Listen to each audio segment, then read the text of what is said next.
Good afternoon, everyone.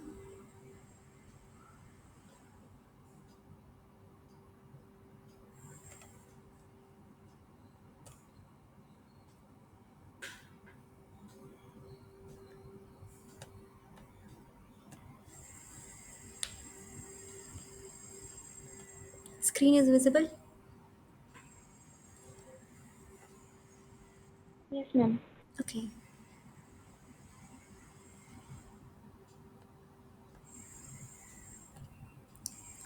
Good afternoon. I'm Himanshu, PhD scholar from IIT Bombay. So this is your week 6 tutorial for the course Introduction to Cell Biology.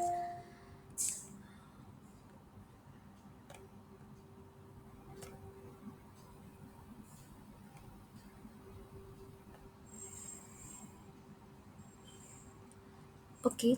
The first question for today's session: Microtubules polarity plays an important role in option A, cell migration, option B, cell polarity, option C, cell shape, and option D is both A and B.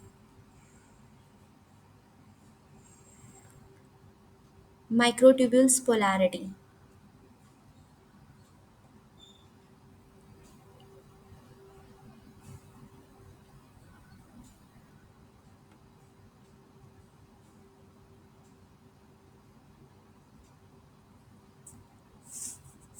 Anyone?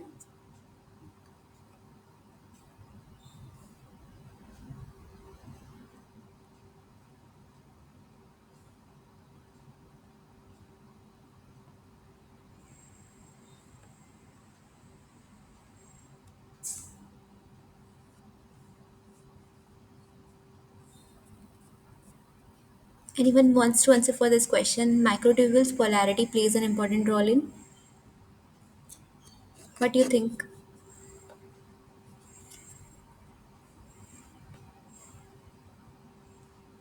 Am I audible?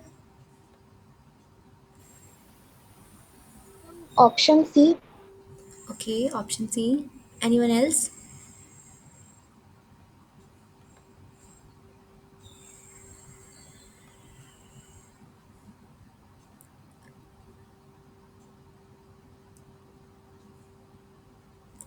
Okay, let's see what will be the answer for this. Option D is the correct answer for this because here in the question they asked microtubules polarity. That is polarity. So, polarity refers to the inherent structural asymmetry of microtubules, which are cylindrical polymers. And what it is made up of? It is made up of tubulin proteins, that is alpha tubulin and beta tubulin, right? And because of each microtubule has plus end and minus end, and these and minus end will provide the polarity, right? And this plus end typically where the tubulin dimers are added more rapidly and it extends outwards and it is dynamic and it helps in the growth and shrinkage, right? That is migration. And also the cell polarity and minus end grow very slowly and it is oriented towards the MTOC, that is microtubule organizing center, such as centrosome in animal cells. So the correct answer for this is the it helps in the cell migration because of that polarity. If the cell have a polarity, then it gives the direction where the cells have to migrate, right? So that's why this polarity help in the migration as well as in the polarity, that is minus plus end. If in the question they ask that the microtubules only, then we can consider this option C also. But here they specifically mention that microtubules polarity, right? So moving to the next question, actin polymerization and branching pattern requires. Option A is ATP only. Option B is ATP and ARP 2 by 3. And option C is GTP and ARP. And option D is GTP only.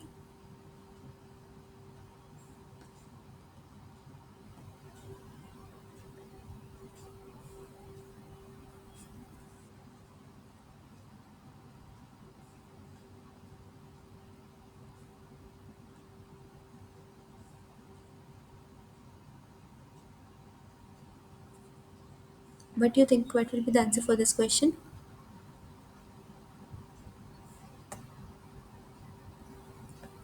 Anyone? actin polymerization and branching pattern requires?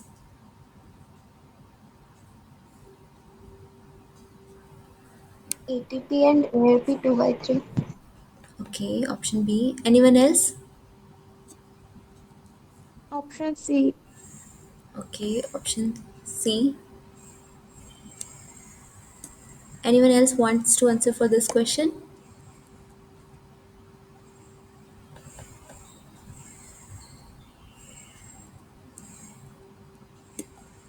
Okay, let's see what will be the correct answer for this question.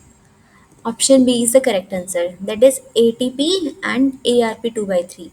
So this actin polymerization and this branching patterns require this full complex, that is ARP complex. It is made up of complex, and also it requires the ATP. And in case of like microtubules polymerization, they require this GTP hydrolysis, right? And here in the question they ask actin polymerization. So this actin polymerization and branching pattern requires what? ATP and ARP 2 by 3. So how it, like actin polymerization happens? This is the G actin proteins, that this is the monomer protein. Nucleation occurs and these will form the dimer and all, and they form the F actin, and one is the pointed end, one is a barbed end, and this will grow and form this F actin, right? This is a spontaneous actin polymerization. And what about this facilitated actin polymerization? Here this ARP complex will come and it will bind and it will help in the branching. We can see that here this branch, and now this complex will come and attach to that, and then this on this branching will start, right? So this actin polymerization and this branching patterns requires what? ATP and ARP 2 by 3 complex. Okay. Lamins are example of. Option A is a type of microtubule. Option B is different structural organization of actin. Option C is an intermediate filament, and option D is all of the above.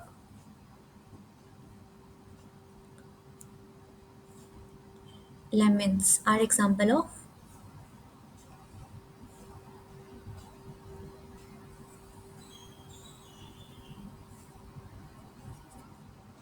Anyone? Option C. Okay, option C. Anyone else?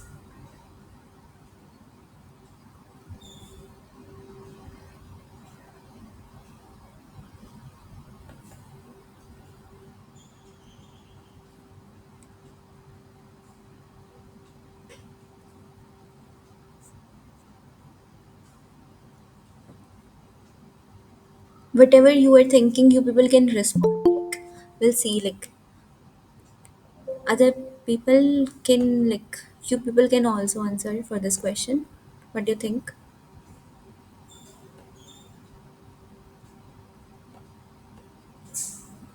Anyone else? Lamins are example of.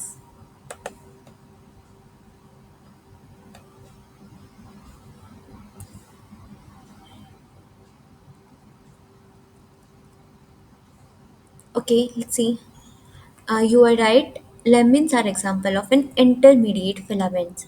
So what are these lamins? Lamins are the filamentous proteins which is present in the intermediate filament proteins. And what are these lamins do? We know that there is a nucleus, and outside the nucleus nuclear membrane is there, and we called it as nuclear lamina also, right? So this lamin phosphorylation, like in prophase and also in telophase, it helps in the like nuclear membrane formation and disintegration, right? So this is a, this lamin will help in the formation of this nuclear lamina, right? And it allow for the, like in prophase it disassemble the nuclear lamina, and it help in the envelope breakdown. And in like initially stage when this like nuclear lamina will form, that time it assembles the nuclear lamina, right? So it's a memory based question, that it is a example of an intermediate filament, right? So which of the following statements is not true? Option A is all motor proteins have directionality. Option B is microtubule plus end is pointed towards the plasma membrane.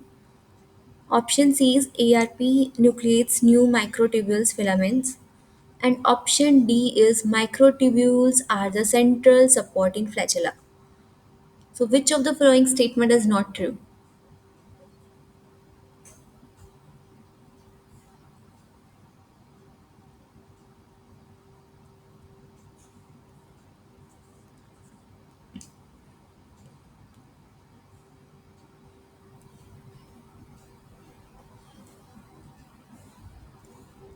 Anyone wants to answer for this question?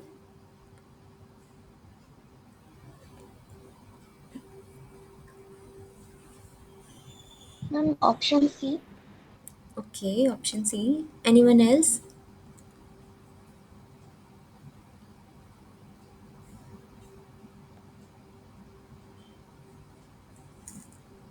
Otherwise, I'll ask like one by one. Anyone else who wants to answer this question? Like which of the following statement is not true? One of you are saying Ma'am, option A. okay, option A. Anyone else? Option C, ma'am. Okay, option C. So we'll see. Option C is the correct answer. That is ARP nucleates new microtubules filaments. So first is all motor proteins have directionality. Is this true? We know that the motor proteins in motor proteins what we include this kinesin and dynein, right? Motor proteins includes this kinesin and dynein. These are the two proteins we called it as motor proteins, and these move in the specific direction, right? So that means these proteins have a directionality because it moves in a specific direction along microtubules with kinesin typically moves towards the plus end and this dynein moves towards the minus end.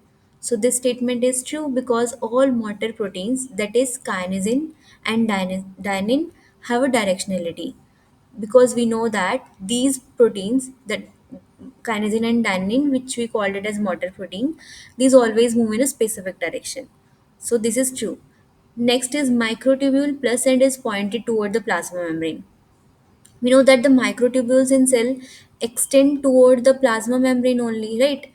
These orientation can vary depending upon the microtubule organization, but plus and no, mostly like it is always pointed toward the plasma membrane because microtubules also extend toward the plasma membrane only so that it will grow, right? So this statement is also true. And next is ARP nucleates new microtubule filaments. In the last slide also like in the last slide also there is a statement, right? This ARP nucleates what? Actin filaments, right? Not this microtubule filament. So this is wrong statement. This is not true because here in the statement they stated that it nucleates new microtubule filaments. No, it is involved in the nucleation of what? Actin filaments, not microtubules, right? It nucleates what? Actin filaments. And the microtubule nucleation, anyone wants to answer for this question? Microtubule nucleation occurs through which proteins?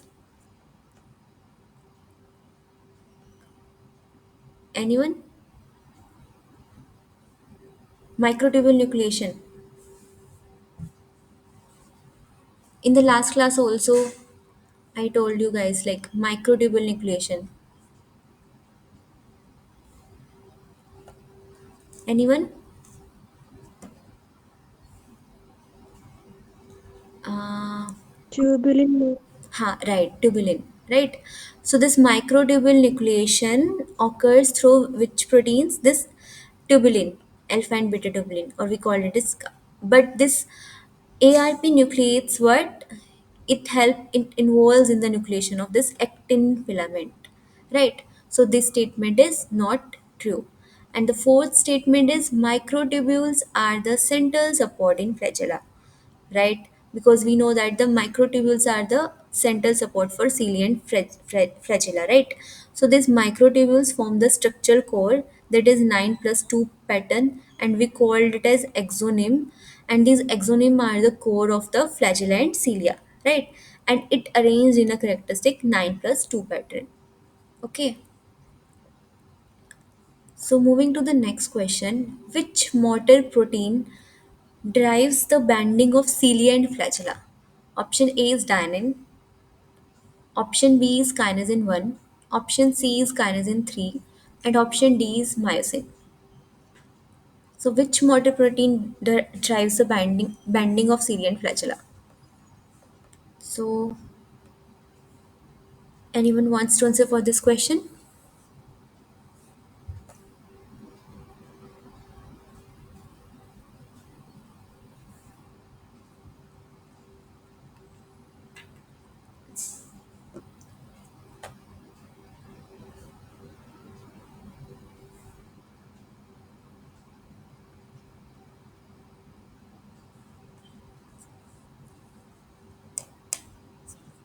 Um, Option A.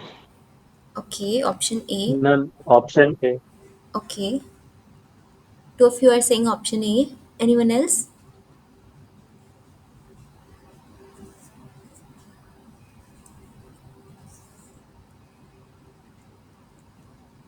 Okay, let's see. Right, option A is the right answer. That is dynein protein.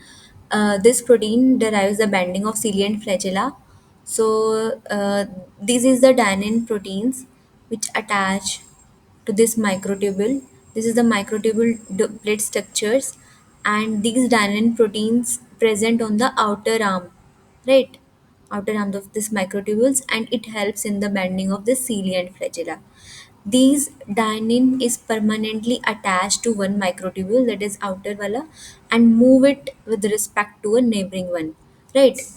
And we know that the bending of cilia and flagella is primarily driven by the motor protein, and we called it as dynein, right? And these dynein moves along the microtubules of the axoneme, and these axoneme we called it as the structural core of cilia and flagella. These dynein, what they do, they generate the force, and that force help in the bending of the cilia and flagella, right? Specifically in the 9 plus 2 arrangement of microtubules in cilia and flagella, these dynein pull on adjacent doublets of microtubules so that it cause them to slide against each other, and the sliding motion is constrained by the radial spoke, that radial spoke present inside the microtubule, right? So the sliding motion is constrained by the radial spoke present and other structural proteins present, so it help in the characterization of the bending motion of the cilia and flagella. So the answer, you people were right, that the motor protein which help in the bending of cilia and flagella, that is dynein, which is permanently attached to the one arm of the microtubules and help in the bending of cilia and flagella. Right. So moving to the next question, which of the following statements about the microfilament is true? Here, like microfilament, right? Microfilament. Option A is microfilament are the thickest class of cytoskeletal fibers. Option B is microfilaments are made up of globular actin. Option C is microfilaments break under tension easily. Option D is microfilaments are only found in cell lacking microtubules. So which of the following statement about microfilament is true? What do you people think? Which of the following statement is Option B, ma'am. option B? Okay. B. Okay. Option B. Anyone else?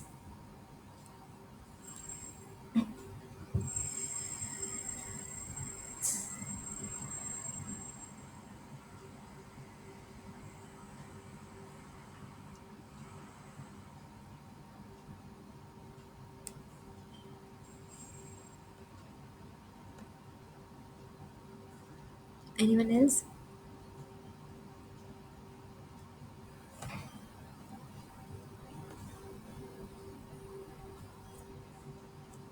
Okay, let's see. You were right. Option B is the correct answer. That is, the microfilaments are made up of globular actin. Uh, so what is this microfilaments? Microfilaments, in the previous slide also I mentioned that it is made up of globular actin protein subunit, and we called it as G-actin, right? And then this G-actin monomer will polymerize and it form the thin filament, and we called it as the F-actin, right? Or filamentous actin. These microfilaments, which is made up of what? Globular actin. It involved in various cell processes including cell shape, cell movement, and muscle contraction and all. Also, the dynamic nature allows them to rapidly grow and shrink. So this is the diagram that these G-actin will polymerize and it will form the F-actin filaments, actin, right? So these will polymerize and form this microfilaments like structure. So what it is made up of? It is made up of this actin, right? Microfilament are made up of globular actin. So option D is the right answer for this question. Which of the cytoskeleton components lack polarity? Cytoskeleton components that lack polarity. Option A is intermediate filament. Option B is microtubule. Option C is actin filament, and option D is none of the above.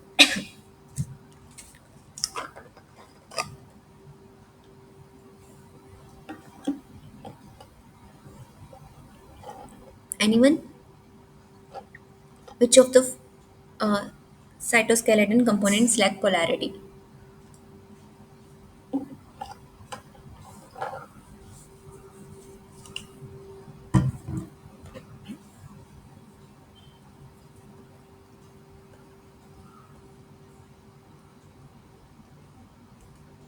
Anyone who wants to answer for this question?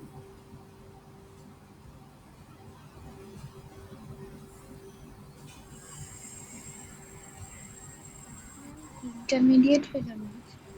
Okay, option A. Anyone else? Option A, ma'am.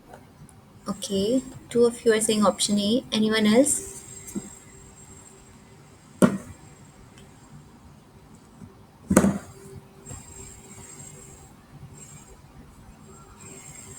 Okay, let's see. You were right. Option A is the correct answer. That is intermediate filament. As we know that the microtubules and also this actin filaments, they have a polarity, right? In microtubule also, in the diagram we saw that there is a positive and there is a negative end, right? These intermediate filaments, in the previous slide also we can see that there is an like these intermediate filaments don't have any polarity. They don't have any exhibit the inherent polarity that is a characteristic of microtubules, and we know that in case of microtubules there is a plus end and minus end, right? And also in case of actin filament they also have a distinct end. Instead, these intermediate filaments are the more uniform kind of structure, and they don't have any directional growth properties, right? So out of these three, intermediate filament, microtubules, and actin filaments, these intermediate filaments, these cytoskeletal components, they don't have any kind of polarity, right? But in case of microtubules and actin filaments, polarities are present. The homologue of tubulin found in bacteria is option A is MRB, option B is CREAS, option C is FTSZ, and option D are there are no tubulin homologus found in bacteria. So, what will be the answer for this question? It's a memory based question. Homologue of tubulin protein.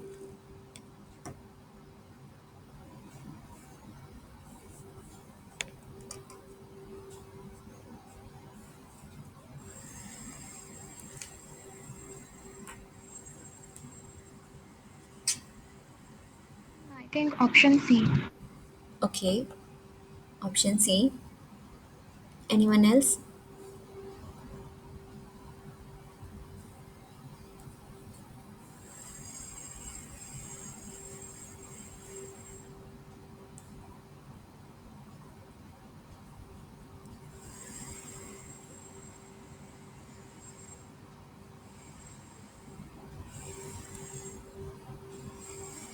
Okay, see, you're right. Option C is the correct answer. That is FTS said.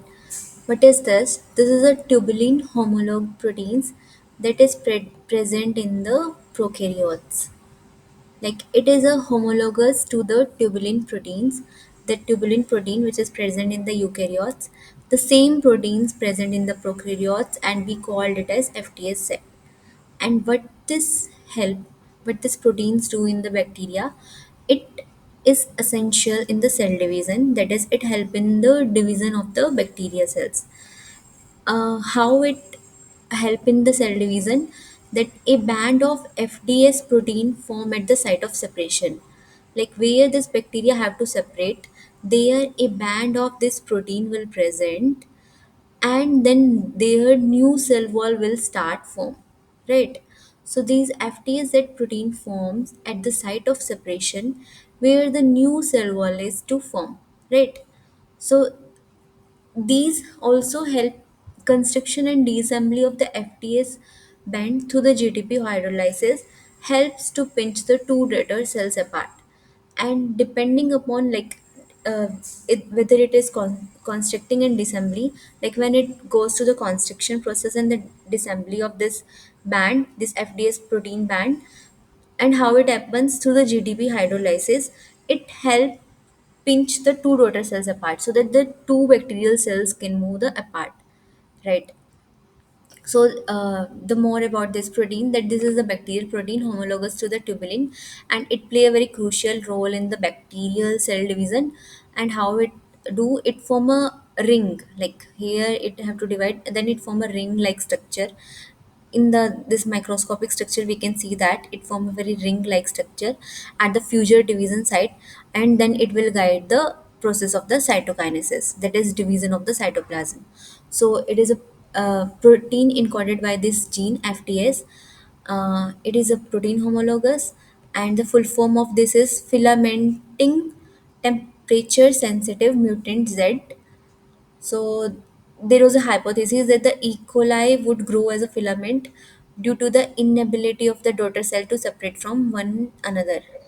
So and mostly this protein will present in mostly all kind of bacteria, even in Archibacteria, that is very old bacteria which is present in the primitive earth condition. So it is found in almost all kind of bacteria, and it help in the cell division of the bacteria. The next question is the role of motor protein in cell list 2. Option A is activate the cytoskeleton in the cell. Option B is move cargo vesicles in the cells. Option C is initiate microtubules and actin polymerization. And option D is maintain the stability of microtubules.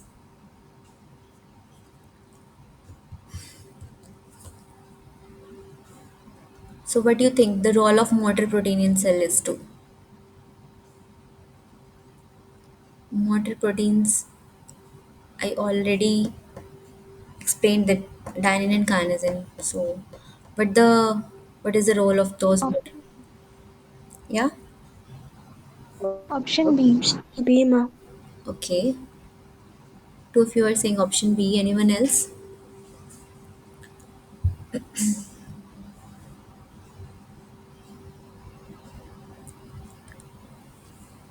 Anyone else?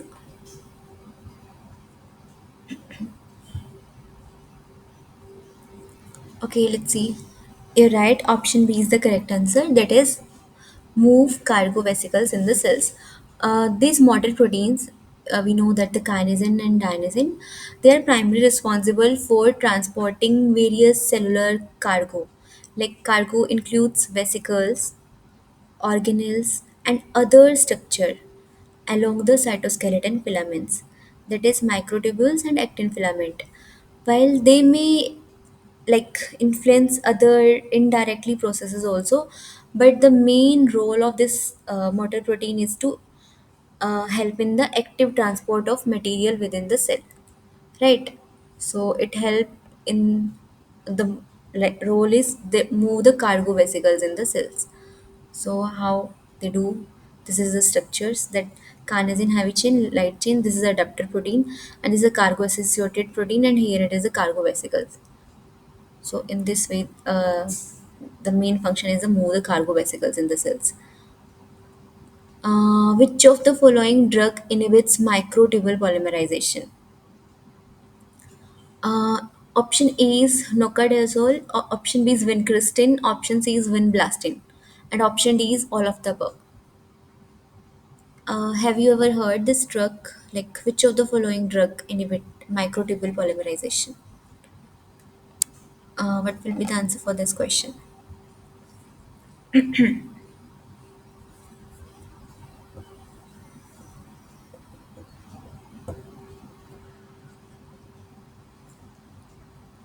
Anyone? Which of the following drug inhibit microtubule polymerization?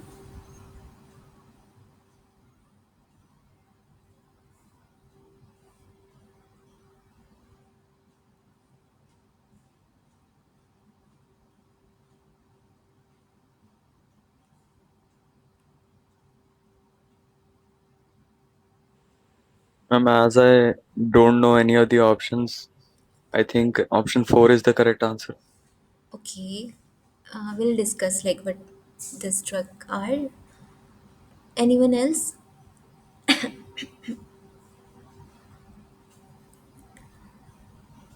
Okay, you're right that all of the above is the correct answer, but we'll see like what is this drug. First is this nocardazole. It is an anti-mitotic agent, right? And what it do is it bind with the tubulin proteins. Anti-mitotic agents means which block the division, right? Mitotic agent, that is mitosis division, which hinders the mitosis process, right? So it is a anti-mitotic agents, and how it hinders, it binds with the tubulin proteins, and after binding with the tubulin proteins, it prevents the microtubule polymerization. And mostly in research, it used to disrupt the microtubule dynamics and arrest cells as the mitotic phase. If we want to arrest the cells at the mitotic phase, then we will add this drug and it will stop the mitosis process, right? And how it do is it disrupt the polymerization of tubulin subunits. So these tubulin, we know that it polymerizes alpha beta tubulin, it form dimers, and later it will form the polymerization. So it disrupt the polymerization of tubulin subunit into microtubules, and then leads to the depolymerization of existing microtubules, and thereby it helps in the prevention of cell division, right? So this is the drug which is an antimitotic agents. So this is, one is true that it will also inhibit the microtubule polymerization. Next is vincristine. Vincristine, as vin, it's a vinca alkaloids.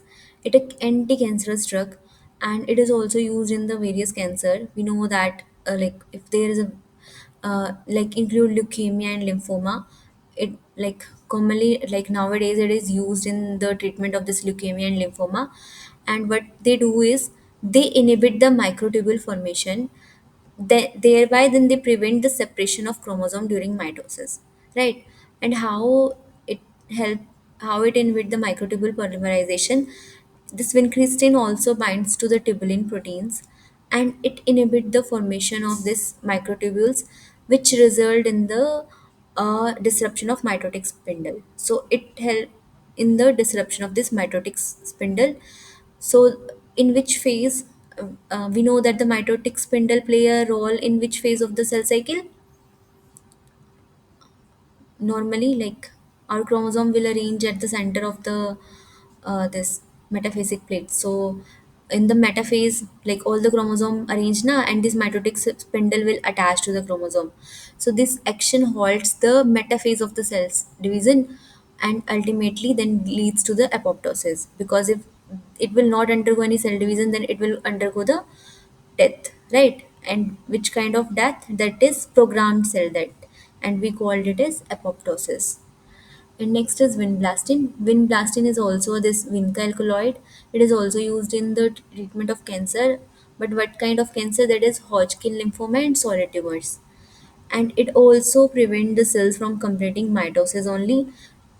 And it, like like vincristine, it also bind to the this tubulin proteins, and same, it prevent the spindle apparatus from functioning correctly, that leads to the mitotic block and cell death. So basically they have a like same type of mechanism, this vincristine and vinblastine, right?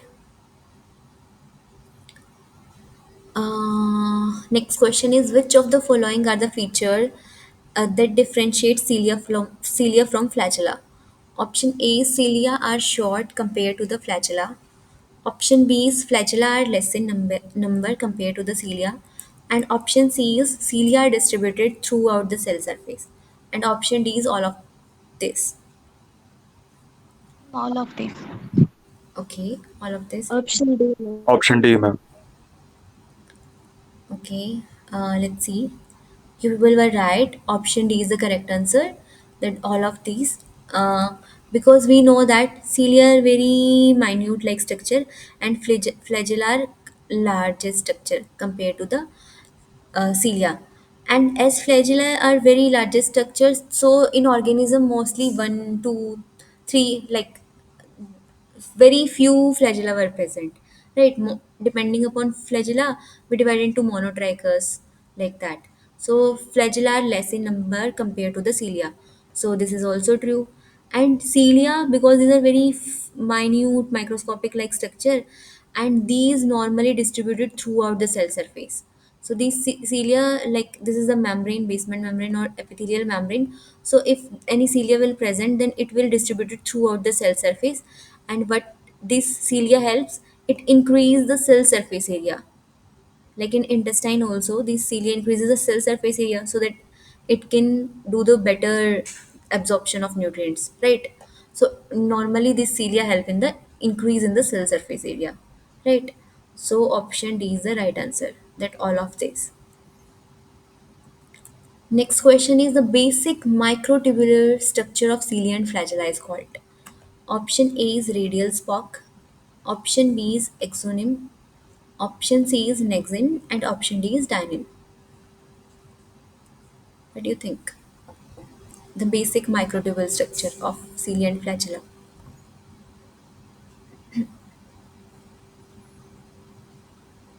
Ma'am, dining.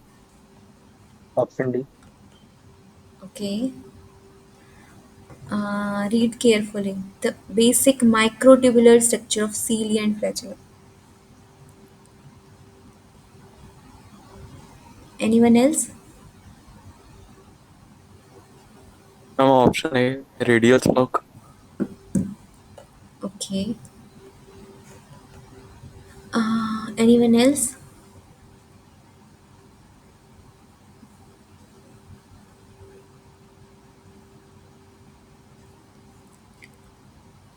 Okay, let's see. Exonym is the correct answer. In the like initial slide and also in the last class, I told you that the basic microtubule structure we called it as the exonym. So this is the exonym, right?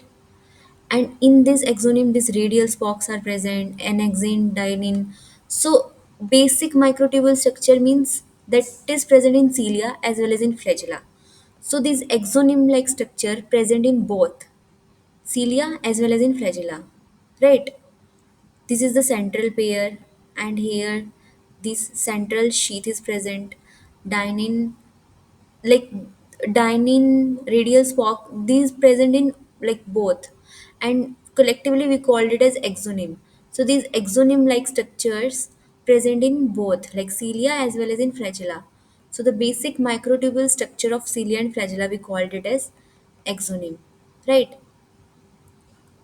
The immobile cytoplasmic ciliary extension from the cilia is called the immobile, that is, which is not movable. Cytoplasmic ciliary extension from the cell is called, option A is kinocilia, option B is stereocilia, option C is motocilia, and option D is none of these. Anyone wants to answer?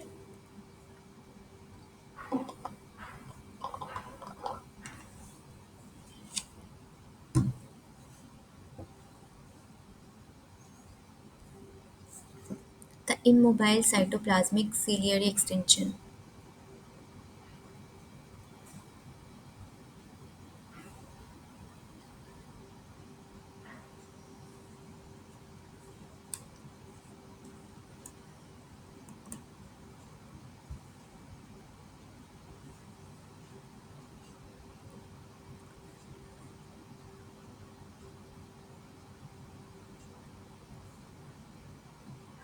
Anyone wants to answer for this question?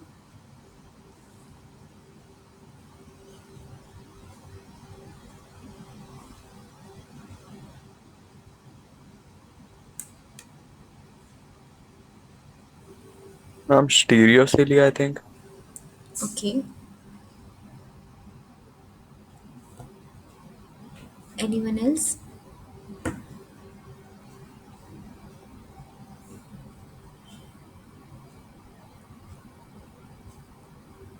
So you are right. Stereocilia is the correct answer for this one. What is this stereocilia are? Stereocilia are similar to the microvilli. Microvilli, that is a small cilia-like structure, right? They are the long, and what it is made up of? It is made up of actin-based protrusion and that extend from the surface of the cells.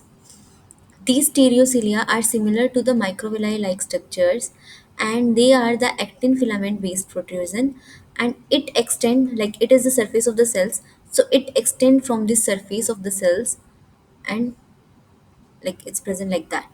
So unlike true cilia, like we know that in true cilia, these have a 9+2 arrangement found in exonym, right? But these stereocilia don't have any microtubules or these 9+2 arrangement that is found in the exonym, right? So they don't have this radial spoke and central sheath and dynein and all.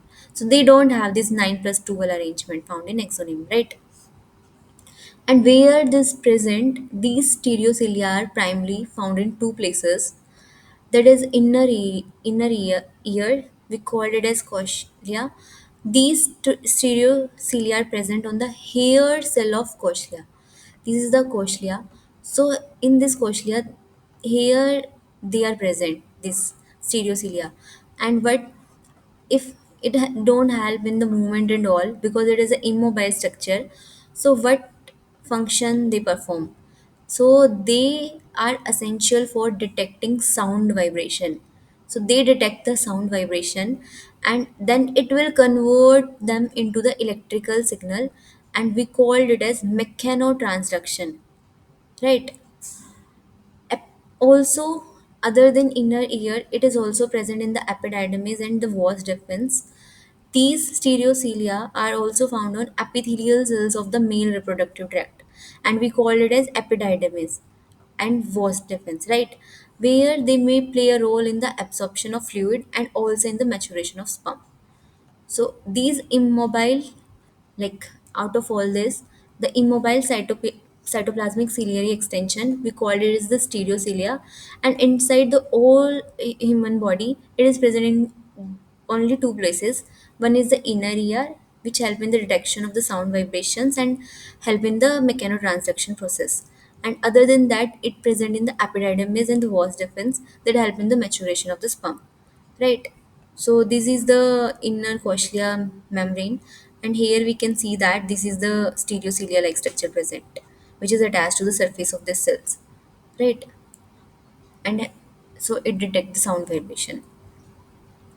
Next question is bacteria flagellize.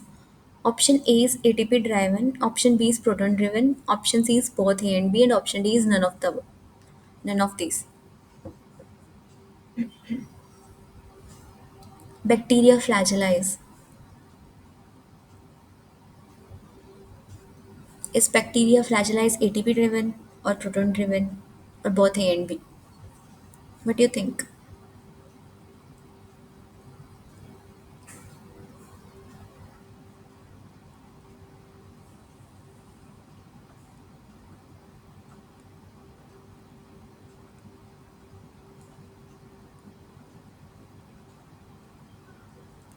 Bacteria flagellize. Anyone wants to answer for this? ATP driven, I think. Okay. Anyone else? C, ma'am. C. Okay.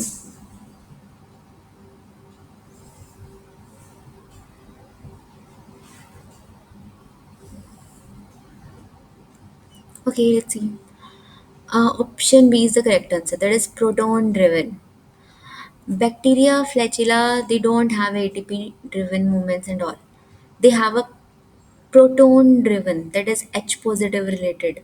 Proton is H positive, and we called it as a proton motive force.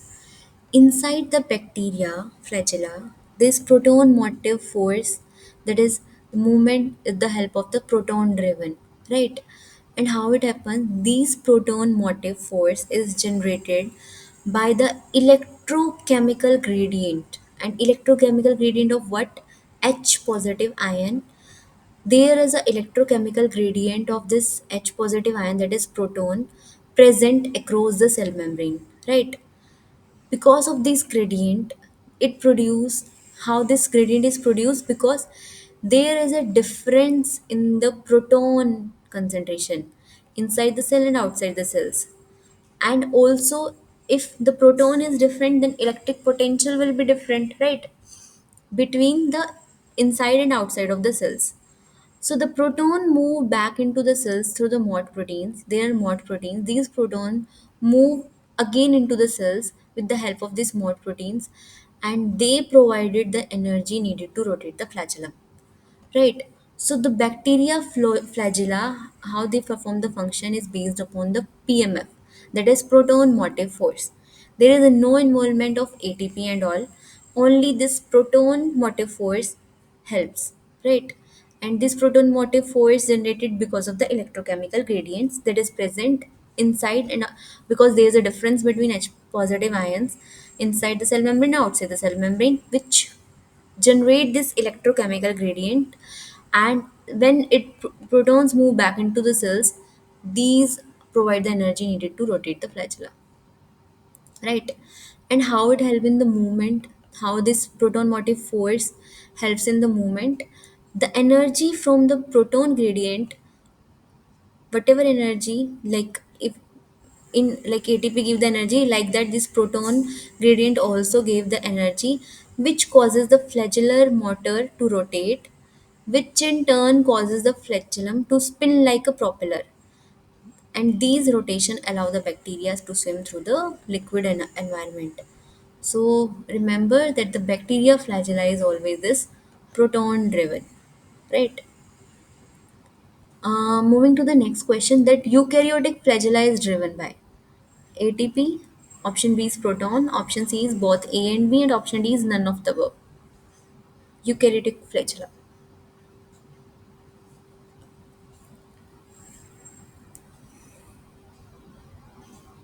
Ma'am, option A. Okay. Anyone else?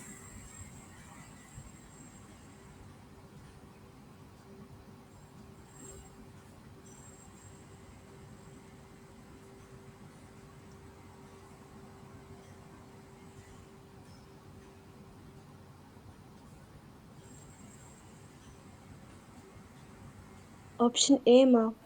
Okay. Two of you are saying option A. Anyone else?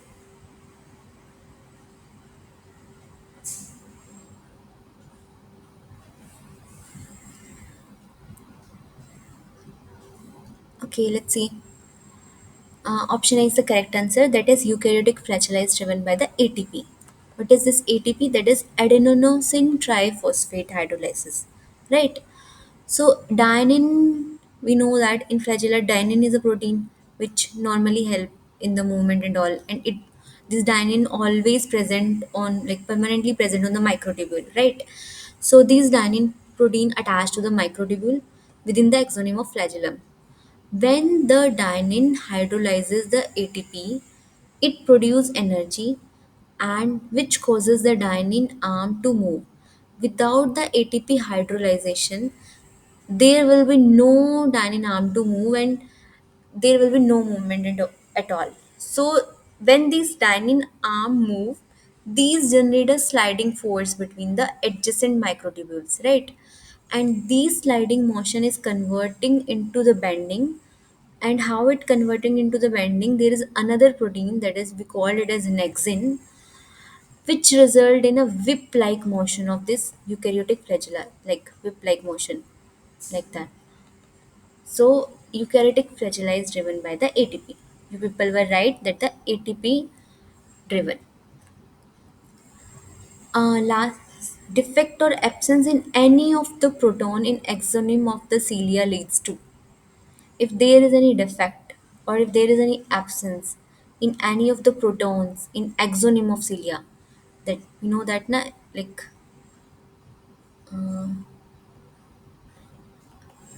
in protons of this exonym, like if there is any defect, it will leads to the option A is immotile cilia syndrome, option B is motile cilia syndrome, option C both A and B, and option D is none of these.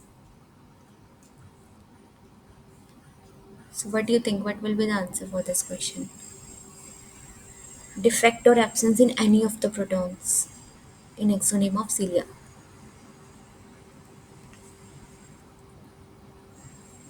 Option A. Okay, option A. Anyone else?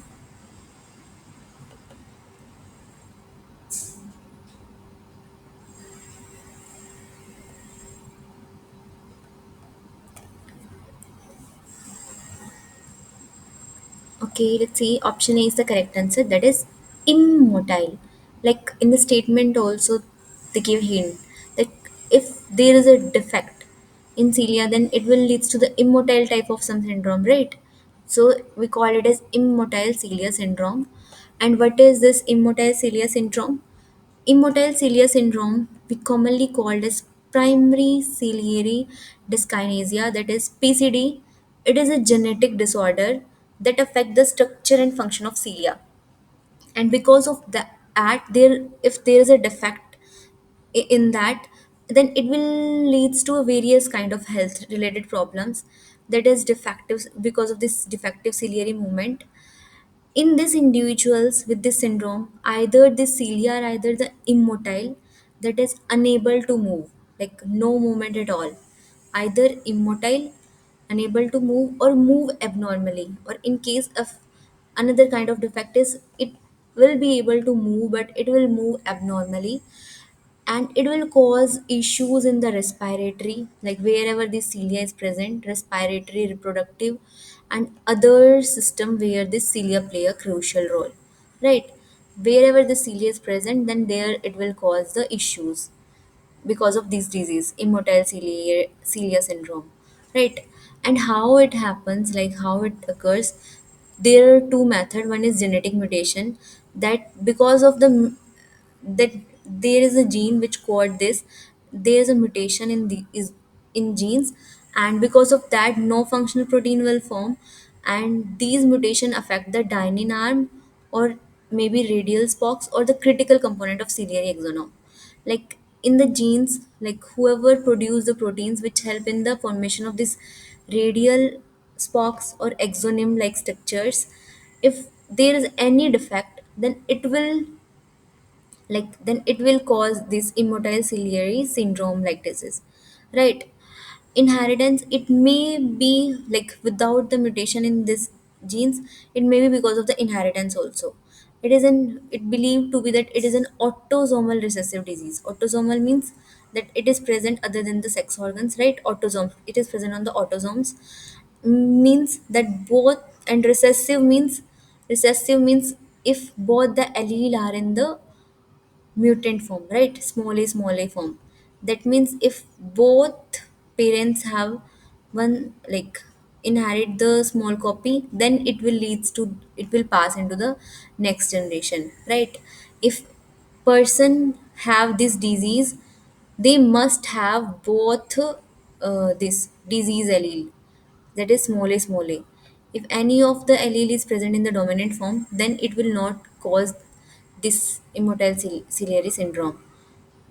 It is must that both parent must pass on the defective genes to develop the condition. That is, it must be present in the small a. That is recessive form.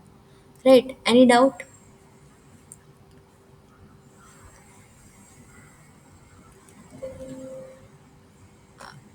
today I framed only this 15 question because I was not feeling well. So okay.